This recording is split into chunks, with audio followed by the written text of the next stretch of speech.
92 Pro FM, just hanging out with Leah Kate. How's your summer going? Oh, it's great. I'm currently on tour right now, so I'm just in my hotel on my day off. It's going great. I'm on a summer tour. So, I love tour. So it's fun. It's crazy. It's like, tour is just so weird. It's like you're living in this time warp. Like, I don't even know what day it is or what year it is. It's kind of like, okay, I wake up, I open my maps, I see what city I'm in, and then I keep going. So summer's great so far. How's your summer? Excellent. It must feel so good knowing that everyone is scream singing your breakout hit, 10 Things I Hate About You. Oh my God. Speaking of screaming, last night my audio completely cut out for the first song of my show, which I start with 10 Things I Hate About You. I go one line into the chorus. I'm like, 10, you're selfish. And I'm like, we gotta cut the audio, you guys. Like, I couldn't hear anything. And if you can't hear, you can't sing. And the whole crowd finished the chorus for me at the top of their lungs. And I was like, oh my God, this is so crazy. I could picture it because I'd be that girl a little bit tipsy, just shouting at the top of my lungs. Oh my God. It was insane. I was like, what is going on? I was gonna be like, I'll be right back. I have to go fix my pack. But I was just like, standing there listening, And like in awe. that's not the way you want to start a show. Like straight out the Oh, gate, you're like, that's not what I was hoping for. oh no, I had to restart the song 5 times.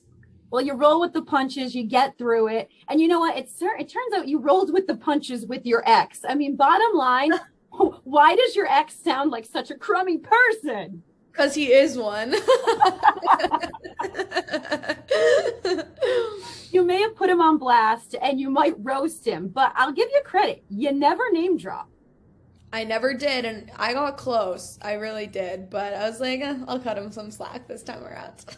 Does Mr. Wrong, in fact, know that he is Mr. Wrong? Like he knows he's the one, the subject of the song? Oh, yeah, very much so. He's aware. He's very aware, and he doesn't like it, but you know what? You don't wrong a songwriter in the way you did, because you all know how it's gonna end, and it's not good. Pure satisfaction and a little bit of revenge, just a little bit. Yeah, just But do you ever feel a little bit of remorse for putting him in the doghouse the way that you did, or nah? I don't because he did some stuff that's a lot worse. So I'm like, you know what? I'm not name dropping you. I'm just writing my feelings and I'm trying to heal myself as well as the rest of the world, who unfortunately there's a lot of people who can relate to these lyrics, Oh yeah, it fortunately makes or unfortunately. big impact on anyone that can relate. If he tried to come back, let's say, as Mr. Right and weasel his way back into your life for a second chance, would you ever give him that chance? God, no. I didn't think so. Absolutely not. No way. I don't care how many flowers he brings or how much he begs. That ain't happening. Right. It doesn't matter the grand gesture. It's over. It's over. Do you hear that countdown I wrote you? Honey, it's over. Well, that's what I love. You compiled a list, and it's pretty savage of all the reasons why you hate him. And then it's like, ta-da, here's my song. Oh my God, I know. I literally was like missing him one day and I just was like, okay, Leah, you need to remember the bad things about him because sometimes you can just remember the nice parts of the bad relationships you're in. And so I was like, I need to remember why I hate him. So I wrote down this list of like 100 reasons of like things he did, why I should hate him. And then I was like, this could actually make a kind of fun song. And then I narrowed it to 10 things, which was the hardest thing to do. And here we are with a hit record later. Thank you to my ex. And you know what? You can thank him because it's like a song of summer now. Oh, right? It is. It's like I am really grateful. I always believe there's like a reason why someone comes into your life or why something didn't happen or did happen. And like I now understand why he came into my life because 10 Things I Hate About You wouldn't Well, exist without him. It was Leah, worth it. it's a pretty boss song, and like on your list, number 6 for me is probably my favorite. But also, it's kind of tough content for, let's say, parents. So, how did your family react when they heard the song? Oh my God, I remember the night I wrote that song, I came home, I was like, Dad, I think I just wrote my best song ever. Like, can you listen to this? And he was like, yeah. And when it got to number 6, I was like, what do you think? Do you like it? So he like didn't hear the lyric. I vividly remember. I was like, it's good, right? And then like the second chorus, I was like, this is so fire, right? all of your music like an FU anthem? Like, is Yes. this a theme that will resonate throughout all of your songs? Yeah, I mean, like as I continue to grow and my life changes, like there's new themes that come into my songs because like my life evolves and I have different experiences and I do write about my life. But I think there will always be an underlying theme of like, oh, you wronged me? Well, guess what? I'm about to like put you on blast. And like it could be anything from like an online hater to, a bully to like a bad friend. But like I do get my songwriting inspiration from things that like upset me. I'm not really like I love you. Like I don't really write too many love songs yet. But who knows? Maybe I will. And I just think that theme will, for now always be there because that's Yeah, I listened to Twinkle Twinkle and I'm like, that's not the nursery rhyme I know. Oh my God, I know, right? It's definitely not the nursery rhyme. I had to flip it a little. It's actually about the same guy who like just never grew up and I really needed him to grow up and I was like, maybe if I write him a little nursery rhyme, he will. He didn't, but I tried. Well, are you going to put it all in a new project, a new album on the way? Yes, a new project is on the way, and if you like 10 Things in Twinkle, then you'll love the music to come, so stay tuned. Ooh, well, I'm dying to know, will we see it maybe sometime in 2022, next year? This year, it's coming. This year. I love all the titles of all of your songs, so I can't wait to see what you title your actual album. Oh, it is the best title. I'm hoping there's a curse word in there somewhere. Oh my God, there's not, but it's like so good. There's a lot of curse words in the song, so don't worry. I'll get those clean versions ready. Anyone you might want to work with on this album? Anyone you're dying to work with, like you always dreamed about working with or admire? Oh my God. A producer, an artist? So many people. I mean, my list of collaborations is wish list for possible collabs is endless, but I did this with like mostly the people that I wrote my song FU Anthem and 10 Things I Hate About You with. I kind of have a crew of people that I work with, a producer and like a couple of my friends who I write with, and we did the whole thing. So it's just us on this one, but there will be future collabs to come, so stay tuned. You experienced, and so many artists say this, a lot of industry rejection, and you showed such resilience, and then you chose to put your art out on TikTok. How did that all work out for you?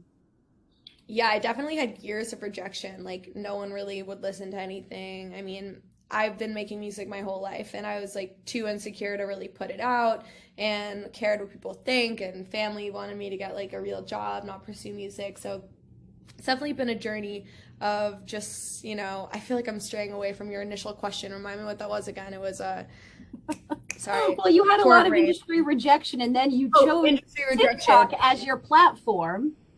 Right. Okay. So I wrote F Up the Friendship, my song, in the beginning of the pandemic. And which, again, I love the title. Love the title. Oh my God. Thank you. And I was like, I know this song people will connect with. I just like had a feeling about it. I was like, this will be the first song to change my career. And I kind of like manifested it. And I spent all summer just like reaching out to creators, being like, hey, will you use my song on TikTok? It was right when TikTok was popping. I like hated TikTok. I was like, not a new platform.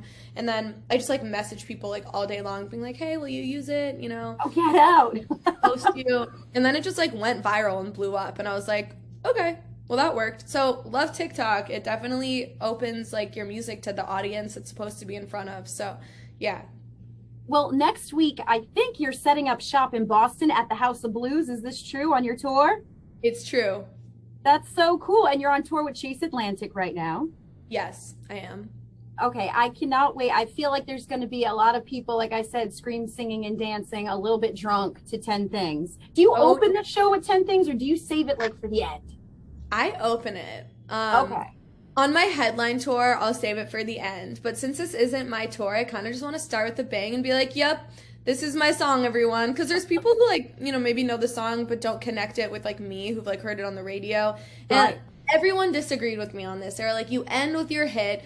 But I was like, I basically didn't listen to anyone, and I was like, no, I want to start with it. Sorry. Do you What'd you say? Oh, I'm sure they do. They must go wild. They go insane.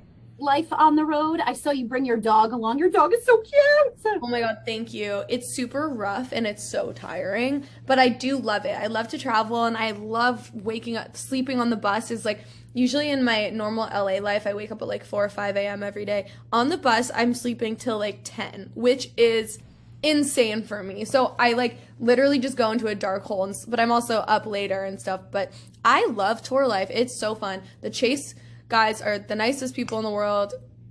I love my crew, my hair and makeup artists. They're like my good friends. It's so fun. I love it. I love your look, your aesthetic, your hair. I love the colors. I love like the pop of makeup. I love everything about you. Oh my God, thank you so much. Sorry. We got to get you in Providence soon. It's cool that you're going to be in Boston, but we got to get you to Providence. We got to get there. All right. I can't let you go, Leah, without a rapid speed round. So are you ready for it? I'm calling this. It's really stupid. It's called date or dump, but you'll get the point of it. So ready? Yes. Here we go. Date or dump. Someone who is obsessed with cats. Someone like that I know that's obsessed with cats. Oh, yeah, I see what you mean. Would you date or dump someone obsessed with cats? Because I'm a dog girl, so. Dump. Hard dump. All right. Date or dump someone with a face tattoo. Dump. Same. So Post Malone is out, but I love him. I love him. I love him so much. Someone who slipped into your DMs. Date. Yeah, okay. Sometimes it's creepy. Sometimes it's like, hey now. I've had celebs have slipped into your DMs. Someone who takes more selfies than you. Dump. Okay, same. And someone living with their parents. Dump. Yeah. Oh, goodness. Leah Kate, you and I can hang out anytime. Can we please? That'll be fun. Yes, and in Rhode Island, we call when you give the middle finger the old Rhode Island salute. So not only did you give your ex one Rhode Island salute, you gave him 2, girlfriend. I gave him 2. You know it. Leah Kate, 10 things I hate about you. I feel like there's so much more to come from you. Thank you so much, lady. Thank you. So good to meet you. So nice to meet you too. Best of luck. Thank you. Bye. Bye.